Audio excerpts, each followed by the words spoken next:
Hey, this is Josh with The Verge, and we're taking a look at the new Kindle Fire HD, the 7-inch version. Looking at the design of this, obviously the Fire HD 7 has a 7-inch display. It's a 1280 by 800 screen. It's one of the nicest screens I've seen, maybe the nicest next to the new iPad display. It's got pretty decent pixel density, and the colors are just really vibrant. The blacks are really deep. And Amazon went on about the reflectiveness here, about how they've sort of treated this to be anti-glare, but it still feels fairly heavy on glare to me. So it's not like a big improvement in that department.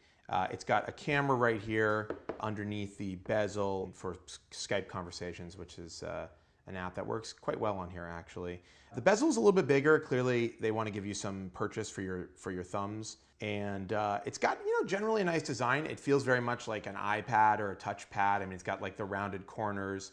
And you go around back, soft touch material on the back. There's a thin strip of plastic right here, which houses dual driver speakers. The website describes these as room-filling sound, but the website is high and drunk because they just sound like kind of tinny laptop speakers. But they do sound loud, and they are in stereo, and they don't distort. So when you're holding this device in landscape like this, you actually do get a pretty good stereo field, but it's not like stereo that you might get out of an actual stereo. One other thing worth really pointing out on the hardware is the placement of the power button, the power sleep button, and the volume rockers.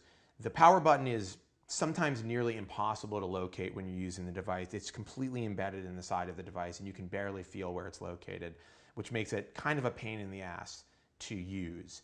And the volume rocker suffers from the same problem. Inside, it's got a 1.2 gigahertz dual-core TI-OMAP CPU. It's got PowerVR graphics, a gig of RAM. This version has 16 gigs of storage. They make a 32 gig as well. It has Bluetooth, no GPS chip, no NFC, if you're worried about that sort of thing. It's relatively bare bones. It does have a light sensor, an accelerometer, and a gyroscope. In general, performance was really good. Game performance was, I would say, excellent. I was playing Dead Space on it, which is one of my tablet go-tos, and I thought performance was very good. As has been pretty well documented, this is running Android 4.0 Ice Cream Sandwich, but Amazon has stripped away pretty much all of the defining features of that version of Android. It's really, in some ways, works to its advantage because it streamlines a lot of stuff, and I think in other ways, it creates confusion about how to navigate and consistency issues in terms of the navigation of the device. Additionally, Amazon software, the layer that they've added to Android, is not that smooth and can be kind of sluggish and laggy and a little bit buggy. So the experience is simplified, but in that simplified experience, it's not always perfect. For instance, in places like the keyboard, I think that whatever Amazon is doing has been a detriment to the functionality of the keyboard, not an improvement. It feels sluggish, presses on it seem to take longer, and it's just not a comfortable typing experience. Here you can see the lock screen, which currently has ads on it. In fact, there are ads all over the device. There's a way that you can opt out. Apparently for $15, I have clearly not opted out. And as you can see, you're treated to a variety of different advertisements when you lock and unlock the device. So this is the basic home screen. I get the feeling that Amazon kind of wants you to hold it in landscape instead of portrait, though there's certainly a lot of stuff you do on this in portrait. For instance, book reading. Here's portrait mode. Now, something interesting about portrait mode, you'll notice that down here in the corner is an ad. And as you scroll through your content, this could be your apps or books or anything else you have on the device, it'll suggest other things that customers have bought and that it wants you to buy down below here. Now, when you opt out, this little ad goes away and the lock screen ads go away, but these stay. So it's kind of constantly recommending things for you to buy, which some people may not feel super psyched about. This is a comic I was reading. This is, of course, purchased through Amazon. And you can see that there's navigation that appears and disappears, which I actually find a little annoying because it makes getting around that much more difficult. They've put the home button on the left side here, the back button in the middle, which doesn't make any sense to me. And they've got this little favorites button, which you can arrange with your own apps. It's not exactly multitasking, but it can kind of stand in for multitasking, but it doesn't show you what you've recently used. Recently used apps are shown here on the home screen. It can be apps, it can be music you've listened to, it can be web pages you've visited, books you've read, movies you've been watching. So one of the really notable pieces of the puzzle here is Amazon's ecosystem. It is just fantastic. It is really one of the only ecosystems, maybe the only at this point, that can take on what Apple is doing. And it actually goes beyond what Apple offers and in some way bests it. Particularly with the Prime offerings, you get a bundle of great content that you don't have to pay for. You've got a flat fee, you pay your subscription price once a year, and you get access to tremendous stuff.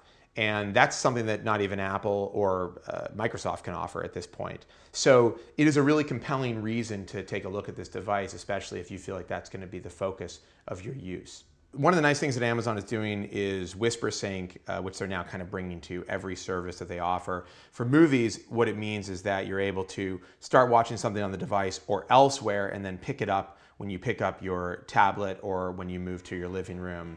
And it's a pretty cool, I have to say, it's pretty cool, and it shows how big their ecosystem really is, because you can do this on Roku, on your Xbox, on other devices like smartphones. So it really is kind of a system-spanning ecosystem that they're showing off. And it works nicely, it works well. You know, they've been doing the same thing for books, where you can sync your books across devices. They've brought it to movies. The other thing that they've brought is X-Ray. Right now, it's basically just cast list from IMDb. They're also doing this in books. It shows you character mentions, and if you click on the characters, you get a bio about that character and some other information. So right now, X-Ray isn't that useful, but I think it's foreseeable that in the future, Amazon will expand what X-Ray actually does, whether it's related content or even perhaps being able to purchase things that you see in a movie or items that are mentioned in a book.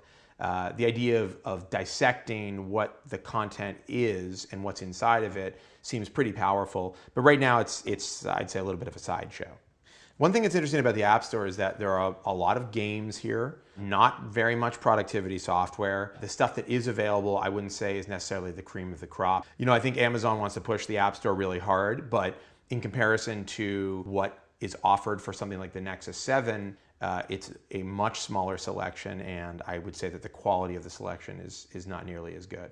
So in all, the Fire is actually a really excellent tablet for $200, and it's mostly excellent because of the Amazon connections. The offerings in terms of content are fantastic. I mean, they really show the breadth and depth of Amazon's ecosystem, and they are really valuable as far as I'm concerned.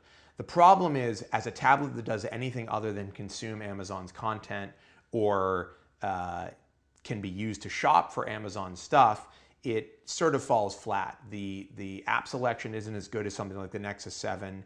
The user interface, in my opinion, isn't as good as something like the Nexus 7 or the iPad, which is, of course, in a different price class. But this is a question about whether you want a device that is for lean back, casual experiences, or a device that can do more than just those casual experiences. So if you're a user that's looking for a more full-featured experience, a more full tablet experience, something like what the iPad can provide, you know, I would say you want to look at the Nexus 7. There's just a lot more you can do with it. It just seems a lot more capable to me. If, however, you just want something to take with you on trips, to watch content, to read books, to check out magazines, there is really no better choice in the price range. For $199, you get a pretty incredible package, and when it's coupled with Prime, it really is an excellent choice for the casual tablet user.